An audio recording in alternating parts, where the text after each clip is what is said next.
요즘 사람들은 건강하고 오래 살기 위해서 건강 음식을 먹는 것에 많은 관심을 갖습니다. 여러분도 그렇지 않습니까? 우리 슈퍼에 가면 올게닉이라고 되어 있는 거 자연스럽게 가게 되죠. 아니에요? 네. 제가 이번에 계란을 사러 갔다가 얼마나 고민했는지 모릅니다. 계란도 이렇게 종류가 많은지 올게닉이라면서 무슨 프리, 무슨 프리, 무슨 프리. 그걸 보면서 사람들이 이렇게 건강에 관심이 많구나를 알게 되었습니다. 그래서 좋은 식품을 먹는 것이 우리 몸을 챙기는 거라고 생각합니다. 몸이 건강하려면 좋은 음식을 꾸준히 먹어야 합니다. 그건 너무나도 잘 아는 사실이지요. 우리의 영혼도 동일합니다. 영적으로 건강한 삶을 살기 위해서는 우리 영혼에 꼭 필요한 영양소가 공급되어야 합니다. 그래서 이번 시리즈는 우리의 영혼을 건강하게 하기 위한 영적 영양소를 하나씩 살펴보려고 합니다. 성령의 9가지 열매인데 그래도 왠지 영적 건강식이라 하면 더 들어 보이지 않습니까? 하나씩 살펴보려고 합니다. 오늘은 첫 번째 단백질입니다. 우리 몸의 단백질은 어떤 역할을 할까요? 단백질은 우리 몸을 세우고 유지하는 필수 영양소입니다. 근육을 만들고요. 손상된 조직을 회복시키고요. 면역력을 유지하는데 꼭 필요한 것이 단백질이라고 합니다. 아무리 다른 영양소를 충분히 섭취했어도 단백질이 부족하면 몸이 점점 약해질 수밖에 없다라는 사실을 알게 되었습니다. 그런데 여러분, 사랑도 마찬가지입니다. 사랑이 없는 신앙은 쉽게 마르게 됩니다. 관계는 쉽게 무너지게 됩니다. 사랑은 신앙생활 가운데 좋은 덕목이 아니라 믿음을 지탱하는 가장 중요한 기초입니다. 기초가 없으면 무너집니다. 기초가 없으면 일어설 수 없습니다. 사랑이 바로 덕목이 아니라 우리에게 꼭 필요한 기초다라는 것입니다. 그렇게 오늘 우리는 본문을 통해서 하나님께서 왜 사랑의 근원이 되시는지, 그 사랑이 어떻게 우리에게 나타나는지, 그리고 그 사랑이 어떻게 우리의 삶과 그리고 교회 가운데 세워나가고 나타나는지를 함께 살펴보고자 합니다. 첫 번째는 사랑의 근원입니다. 하나님은 사랑이십니다. 요한은 본문의 첫 문장에서 곧바로 이렇게 권면합니다. 7절입니다. 사랑하는 자들아, 우리가 서로 사랑하자. 그런데 이 명령에는 중요한 이유가 있습니다. 사랑은 하나님께 속한 것이니. 사랑은 인간에게서 시작된 것이 아니라 하나님께로부터 시작되었다라고 말하고 있습니다. 즉 사랑의 뿌리는 하나님입니다. 성경이 말하는 하나님의 사랑은 아가페의 사랑입니다. 아가페 하면 무엇이 생각납니까? 빵찌개 생각나지 않기를 바랍니다. 아가페는 하나님이 우리에게 주신 사랑입니다. 이 사랑은 감정이나 조건에서 시작되는 사랑이 아닙니다. 상대방의 가치나 자격에 근거하지도 않습니다. 아가페는 먼저 주는 사랑입니다. 희생하는 사랑이며 값을 지불하는 사랑입니다. 요한이 바로 이 사랑이 하나님의 본성이라고 선언하고 있습니다. 하나님은 사랑이십니다. 성경은 하나님이 강하시고 의로우시며 거룩한 분이라고 말합니다. 그리고 요한은 여기서 더 놀라운 선언을 합니다. 8절에 하나님은 사랑이시다. 사랑은 하나님께서 하시는 여러 가지 일 가운데 하나가 아닙니다. 사랑은 하나님 그 자체입니다. 그분의 존재 방식입니다. 하나님은 사랑으로 행하시고 사랑으로 우리를 대하시며 사랑 안에서 자신을 나타내십니다. 그렇게 하나님은 사랑이십니다. 그러므로 사랑하는 사람은 하나님께로부터 난 사람이며 하나님을 아는 사람입니다. 반대로 사랑하지 않는 사람은 아직 하나님을 알지 못하는 사람이다라는 의미입니다. 이것은 단순한 도덕적인 권면이 아닙니다. 사랑은 하나님과의 관계를 보여주는 증거입니다. 사랑을 안다고 하면서 형제를 사랑하지 않는다면 그것은 죄송하지만 하나님을 온전히 알고 있지 못한다라는 뜻이기도 합니다. 우리 사람은 스스로 단백질을 만들어낼 수 없다라고 합니다. 그렇기에 우리 몸은 반드시 밖에서 단백질을 공급받아야 합니다. 그런데 사랑도 마찬가지입니다. 우리는 스스로 참된 사랑을 만들어낼 수 없습니다. 하나님께서 공급해 주셔야지만 사랑할 수 있습니다. 우리가 사랑할 수 있는 이유는 하나님이 먼저 우리를 사랑하셨기 때문입니다. 사랑의 근원은 바로 하나님이십니다. 둘째, 사랑의 모범입니다. 하나님은 그 아들을 이 땅에 보내셨습니다. 요한은 하나님은 사랑이시다라고 선언하는 것에서 머물르지 않습니다. 하나님의 사랑이 어떻게 우리에게 나타났는지를 곧바로 보여줍니다. 9절에 하나님의 사랑이 우리에게서 어떻게 나타난 바 되었으니, 그리고 이렇게의 내용이 무엇인지를 설명합니다.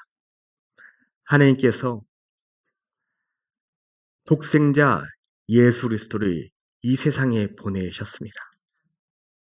그 아들을, 수많은 아들 중에 하나가 아니라 독생자 예수 그리스도 그 아들을 우리의 죄를 위하여 화목제물로 삼으셨습니다. 10절을 주목해 보십시오. 사랑은 여기 있으니 우리가 하나님을 사랑한 것이 아니요 하나님이 우리를 사랑하사. 요한은 사랑의 방향을 분명히 합니다. 사랑은 우리가 하나님께 먼저 올라가는 것이 아닙니다. 하나님께서 우리에게, 여러분들에게 먼저 내려오셨습니다. 사랑의 시작은 우리에게 있지 않고 하나님께 있습니다. 사랑의 주권은 철저히 하나님께 있습니다. 성경에서 화목제물이라 번역된 말은 죄로 인해 끊어진 관계를, 어떻게든 회복할 수 없는 그 관계를 대신 죄값을 갚으시고 희생하면서 회복되는 것을 의미합니다. 하나님은 우리의 죄값을 우리에게 요구하지 않으시고 자기 아들 독생자 예수 그리스도가 담당하게 하셨습니다. 우리를 살리기 위해, 여러분들을 살리기 위해서 가장 귀한 아들을 아끼지 않으셨습니다. 하나님께서 독생자를 내어주신 그 고통이 우리에게 느껴져야 합니다. 우리에게는 그 사랑을 통해서 생명을 얻게 되었습니다. 그렇기에 사랑은 말이 아닙니다.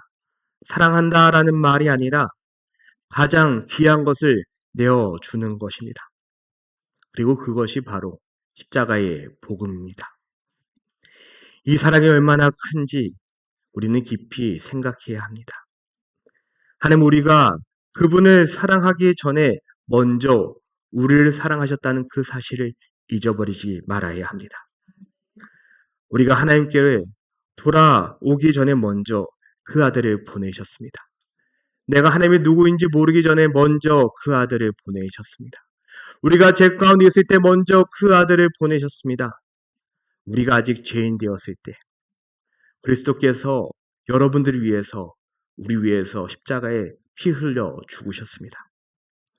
우리가 하나님을 찾기도 전에, 하나님이 누구신지 몰랐을 때 하나님 이미 우리를 사랑하셨고 우리 향해 나아오셨습니다. 그렇게 우리가 사랑받을만 해서 구원받은 것이 아니라 하나님이 사랑이시기 때문에 우리를 사랑하셨고 우리를 구원해 주셨습니다. 이것이 바로 복음의 놀라움입니다. 단백질이 우리 몸에 공급될 때 어떤 일이 일어나냐 하면 근육이 자라게 됩니다. 손상된 조직이 회복되게 됩니다. 그리고 몸이 건강을 유지하게 됩니다. 그래서 환자들이 되면 제일 먼저 단백질을 공급해 주는 것을 제가 보았습니다. 하나님의 사랑이시기 때문에 우리 영혼에 공급해야 될 그 사랑을, 단백질을 공급해 주셨습니다. 죄로 인해 무너진 마음이 회복되기 위해서, 하나님과 관계가 다시 살아나기 위해서, 참된 생명이 자라기 위해서 우리에게 그 사랑, 그 단백질을 제공해 주셨습니다. 그렇게 십자가는 하나님의 사랑이 가장 선명하게 드러난 자리였습니다. 하나님은 그 사랑으로 우리를 살리셨습니다. 사랑의 모범, 그것이 바로 십자가입니다. 우리가 십자가를 바라볼 때 하나님의 사랑이 우리 가운데 느껴지기를 바랍니다. 셋째, 사랑의 열매입니다. 사랑은 서로 사랑하는 공동체로 나타나야 합니다. 이제 요한은 12절에 이렇게 말합니다. 사랑하는 자들아, 하나님이 이같이 우리를 사랑하셨은즉 우리도 서로 사랑하는 것이 마땅하도다. 하나님께서 우리를 큰 사랑을 받은 사랑이라면, 우리가 하나님께 큰 사랑을 받은 사람이라면 그 사랑이 우리 안에만, 나에게만 머물러 있으면 안 된다라고 합니다. 내가 받은 사랑이 있다면 반드시 흘려가야 합니다. 12절은 더 깊은 진리를 보여줍니다. 어느 때나 하나님을 본 사람이 없으되 만일 우리가 서로 사랑하면 하나님이 우리 안에 거하시고, 하나님은 눈에 보이지 않는 분이십니다. 누구도 하나님을 직접 볼 수 없습니다. 그런데 요한은 놀라운 사실을 말하고 있습니다. 우리가 서로 사랑할 때 세상은 그 공동체 안에서 보이지 않는 하나님을 보게 된다라고 말하고 있습니다. 교회는 하나님의 사랑이 나타나야 하는 자리여야 합니다. 세상이 우리를 향해 하나님이 어디 계시냐라고 물었을 때 우리의 대답은 말로써 사랑합니다가 아니라 우리의 삶으로 나타나야 합니다.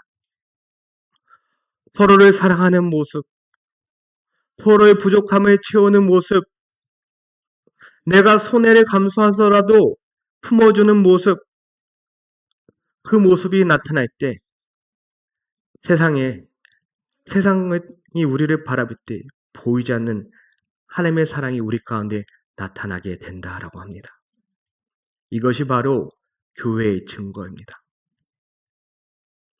요한이 이 편지를 보낸 이 공동체는 지금 분열의 위기 속에 있습니다.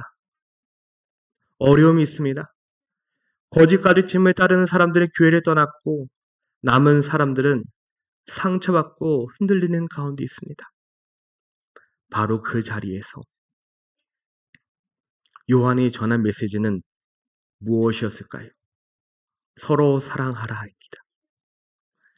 세상의 방식이 준 상처를 우리는 어떻게 회복할 수 있는지를 말하고 있습니다.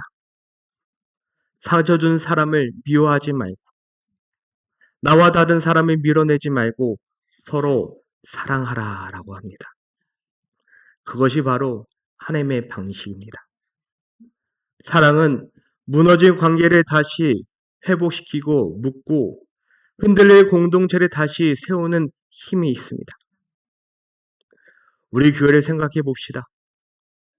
이 땅에 살아가면서 우리는 이 작은 공동체 안에서 서로의 짐을 나누고 서로의 아픔을 위로하고 서로 위해 기도하고 이런 작은 사랑과 섬김이 결코 작지 않습니다.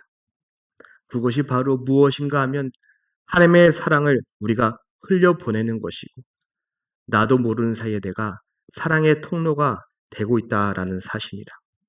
그리고 세상은 그 모습을 통해 그 사랑을 통해 하나님이 우리 가운데 있다라는 것을 느껴지게 된다라고 합니다.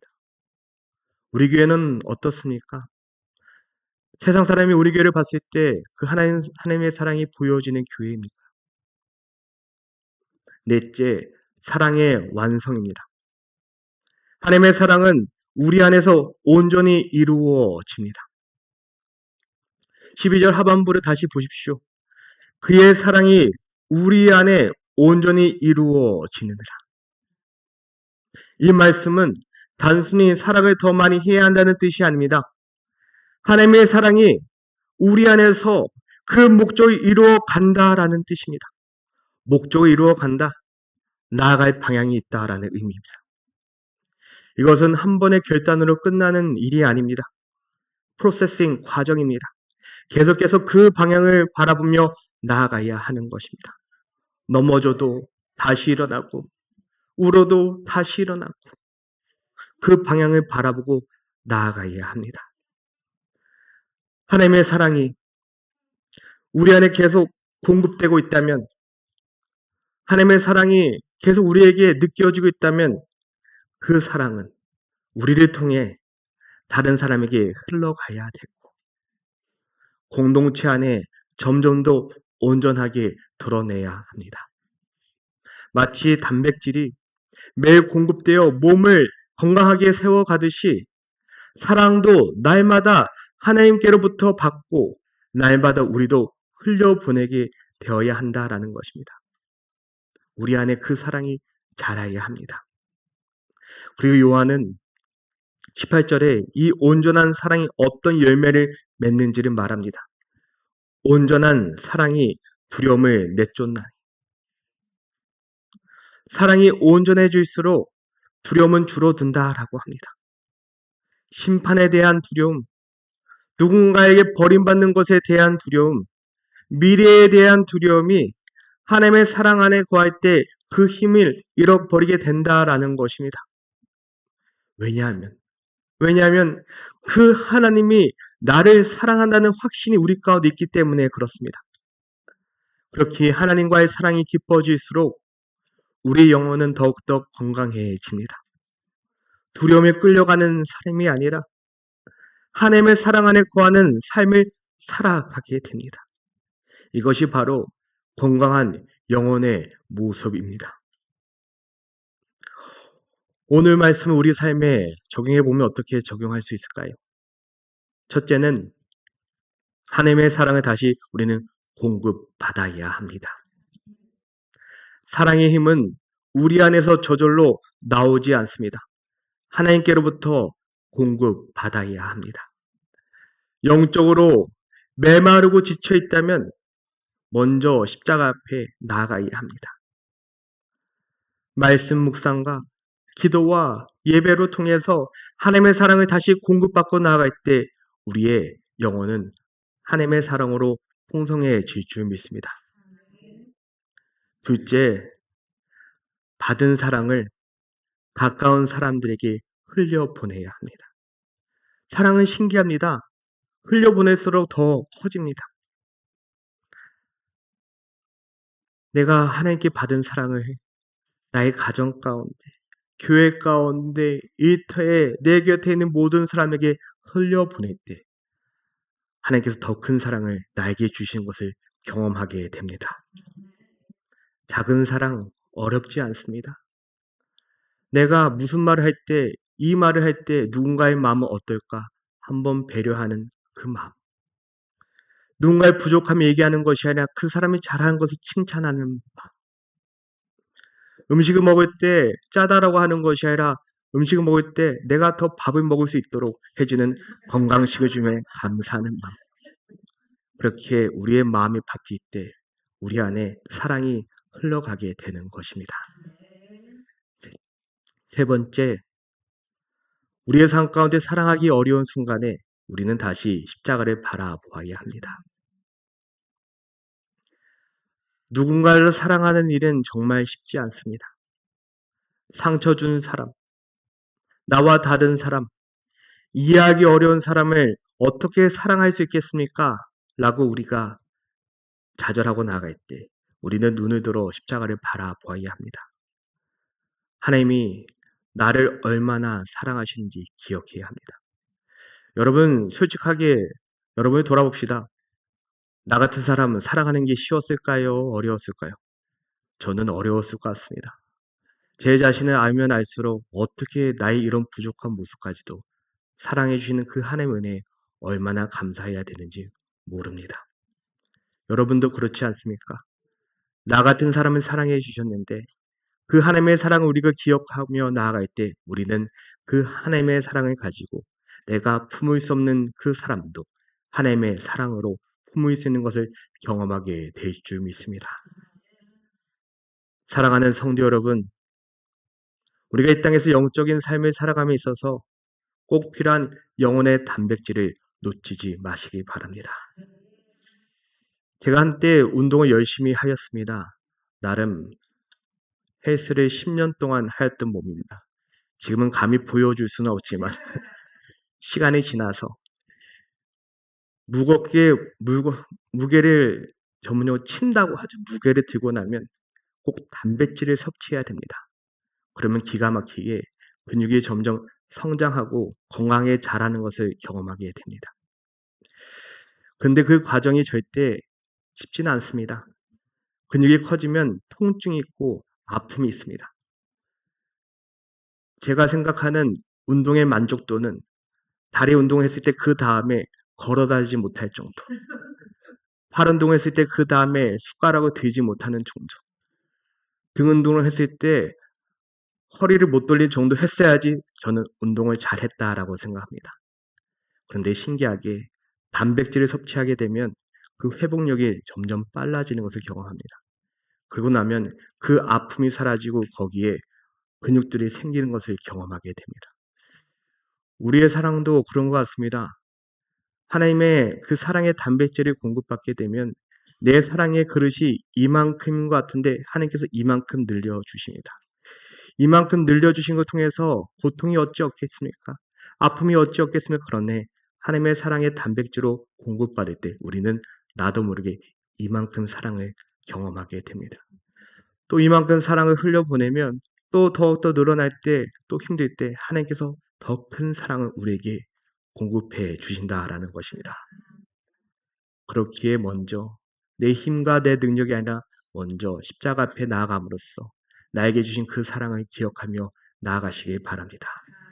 그 날마다 하나님 앞에 있을 때 우리는 그 사랑을 경험하게 되고 그 사랑을 내가 먼저 경험할 때 그 사랑을 우리는 전하는 자가 될 것입니다. 그렇게 나아갈 때 우리 교회 가운데 하나님의 사랑이 넘쳐나게 될 것이고 이 교회 사람들이 봤을 때 이 교회는 뭔가 특별하다. 그것은 무엇인가 했더니 바로 이 안에 하나님의 사랑이 흘러넘치는 교회, 흘러넘치는 나, 흘러넘치는 우리 모두가 되시길 주님으로 간절히 축원하여 드립니다. 이번 한 주를 살아가면서 하나님의 사랑을 전하는 자가 되시길 바랍니다. 오늘 당장 예배 끝나고 식사하면서 서로 사랑한다라고 격려합시다. 사랑한다는 말로 하는 것이지만 음식이 너무 맛있다. 어떻게 이렇게 섬겨줬나? 교회가 너무 깨끗하다. 어떻게 이렇게 섬겨줬냐라고 한마디 한마디가 우리의 사랑이지 않겠습니까? 그렇게 사랑을 흘려보낼 때 우리 안에 더욱더 커져가는 하나님의 사랑 그리고 우리가 온전히 하나님을 알아가는 우리가 되지 않을까요? 그 사랑을 경험하시는 우리 교회가 되시길 우리 모두가 되시길 주님의 이름으로 간절히 축원하여 드립니다.